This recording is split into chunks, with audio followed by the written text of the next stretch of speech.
Dearest Guruji, I learned that there is a relationship between musical instruments and chakras. Could you elaborate more on this subject? Also, what would be the impact of Tibetan bowls and church bells? Yes, different instruments affect different parts of the body with different chakras. You know, the big drums and huge noise and all these instruments, which are the big ones, gross ones, they affect the base of the spine. Usually, the rock music is loved by people whose base chakra is not even activated. The first chakra will never have any introduction to silence or spirituality, would love this loud music because it makes the base of the spine reverberate, a little bit awakening there. That's why in discotheque and all these, where you are so much into sensual thing, these very big instruments and big drums are all used.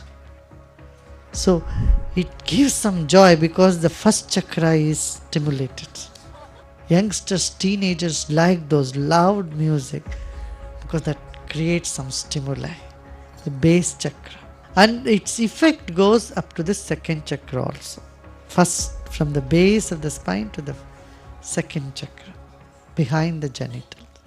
Saxophone affects the second chakra. Saxophone and the big instruments like that wind instrument. Tuba, saxophone, tuba, these, and then the Swiss horn, like the Swiss horn, trumpets affects the second chakra to the navel center.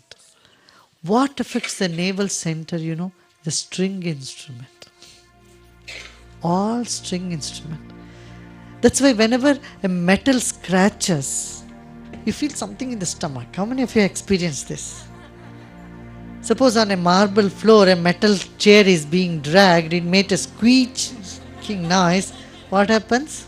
It affects the stomach. You feel something like happening in the stomach. So this instrument affects the stomach to chest region. It goes from the stomach to what string instruments. That energy moves in that region between the stomach and the chest. Sitar and these finer string instruments you feel touched by.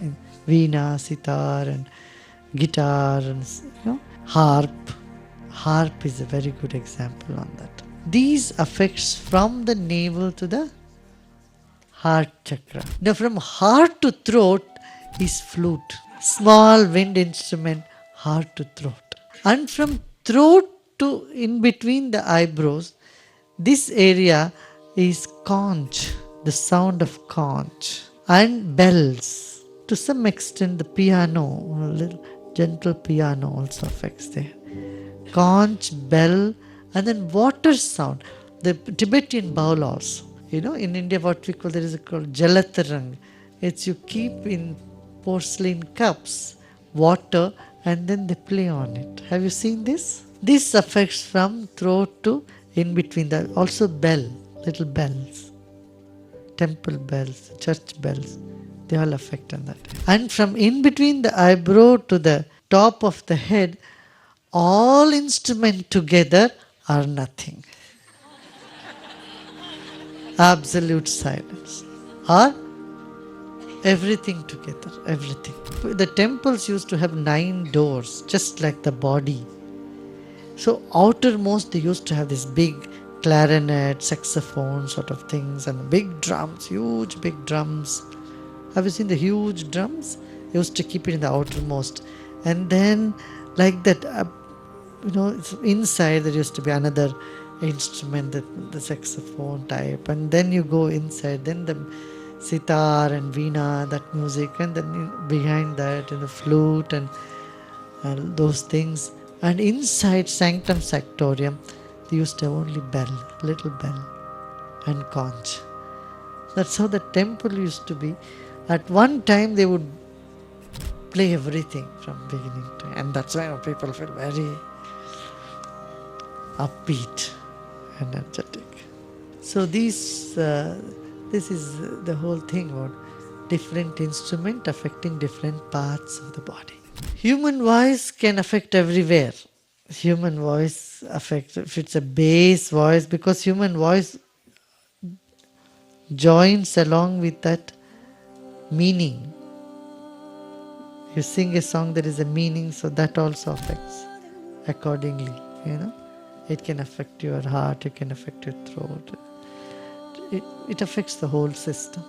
So the scale is that is there like A, B, C, D, E. The scales, even the scales are connected with each of the species. You know, like ni, that is connected with elephant. Elephant's pitch is always ni when it makes a sound. Like pa, the pa is nightingale. Birds, they sing in definite pitch. You will find all nightingale in one pitch, all elephants in one pitch, all parrots will be in one pitch. So they don't go off tune. And birds, the chirping of birds are all in, each bird has a particular sequence, frequency, particular tune, they'll sing only in that tune. So the Gandharva Veda, one of the four Upavedas, the subordinate Veda of Samveda, it mentions about the whole science of music. How sound gets generated in the vocal cord. There is a beautiful saying, Atma Buddhya Samet Yukta. When the spirit joins the intellect and with the mind, creates fire. This fire moves with the help of wind through the sound box, and slowly the sound gets generated. It's the fire that moves the air. You know, that's why if you are fasting, you can't speak, because there is no fire. Atma buddhya samet yukta mano yungte vibhuktaya manak kayagni madatte sacha prerayati marutam. Maruta surati charan mandram janete swaram. How the sound gets produced, the spirit in the body conjoins the intellect, associates with the mind, and then that kindles the fire in you. The fire or the energy moves the air, and the air moves through the sound box, and slowly the sound is generated.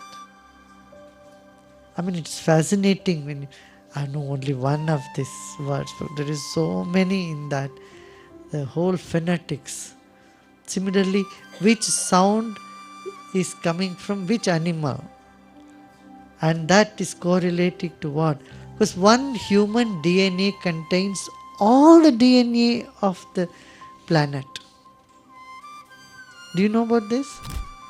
In one DNA, human DNA chain, you can create an elephant, a snake, a scorpio, a mosquito, everything. All the species possible on the planet, they're all present in the human DNA chain. But you can't make a man out of an elephant. They are limited.